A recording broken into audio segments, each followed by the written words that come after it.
Komal's kitchen and व्लॉग्समध्ये आज तुमचं खूप खूप स्वागत आहे। तर आज मी तुमच्यासाठी घेऊन आलेले आहे हक्का नूडल्सची रेसिपी। जर ही रेसिपी आवडली तर चॅनलला नक्की सबस्क्राइब करा, व्हिडिओला लाईक करा आणि शेअर करा आणि अशा पद्धतीने एकदा हक्का नूडल्स नक्की ट्राय करून बघा। तर त्यासाठी इथे मी ह्या नूडल्स घेतलेले आहे। तर ह्या नूडल्स मी बाहेरूनच घेतलेला आहे मार्केटमधनं, तर त्याच यूज करणार आहे। तर त्यापासूनच मी आता तुम्हाला हक्का नूडल्स बनवून दाखवणार आहे। त्यानंतर घ्यायची आहे एक कढाई। कढाईमध्ये 2 ग्लास पाणी ॲड करून घ्यायचं आहे। त्यानंतर त्यामध्ये ॲड करायचं अर्धा टेबलस्पून मीठ आणि अर्धा टेबलस्पून ऑइल। तर ते ऑइल ॲड केल्यानंतर आपल्या ज्या नूडल्स आहे त्या ॲड करून घ्यायच्या। तर एकदम सिंपल रेसिपी आहे आणि घरच्या घरी जेवढ्या काही व्हेजिटेबल्स तुमच्याकडे असतील त्यामधूनच तुम्ही ही हक्का नूडल्स बनवू शकता।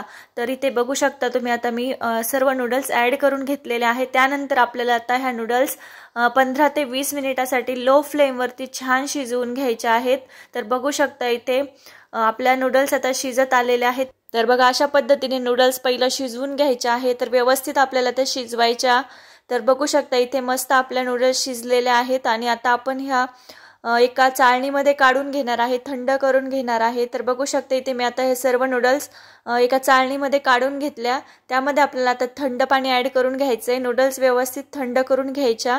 तर हक्का नूडल्स बनवण्यासाठी इथे मी काही व्हेजिटेबल्स कट करून घेतलेले आहेत। तर त्यामध्ये मी घेतलेला आहे लसूण, मिरची, हिरवी मिरची घेतलेली आहे, कांदा, टोमॅटो, शिमला मिर्च पण बारीक कट करून घेतलेली आहे आणि त्यासोबत मी कोबी घेतलेला आहे। तर तुमच्याकडे गाजर वगैरे आणखी काही व्हेजिटेबल्स असतील तर त्यासुद्धा तुम्ही कट करून यूज करू शकता। तर त्याच कढाईमध्ये मी तेल ॲड करून घेतलं। त्यामध्ये लसूण आणि मिरची आपल्याला छान तळून घ्यायची आहे पहिलं। तर बघा इथे मी 1 ते 1.5 मिनिटासाठी छान व्यवस्थित लसूण आणि मिरची तळून घेतली। त्यानंतर आपल्याला ॲड करायचा आहे कांदा। तर बघू शकता कांदा इथे मी उभ्या साईजमध्ये कट करून घेतलेला आहे। तर याच साईजमध्ये तुम्ही कट करून घेऊ शकता। सर्व व्हेजिटेबल्स मी सेम साईजमध्येच कट करून घेतलेले आहे। त्यानंतर आता मी ॲड करून घेत आहे शिमला मिरची। तर शिमला मिरची पण बघू शकता मी उभ्या साईजमध्ये कट करून घेतली। आता ती ॲड करून घेतली, ती पण आपल्याला छान व्यवस्थित परतवून घ्यायची आहे।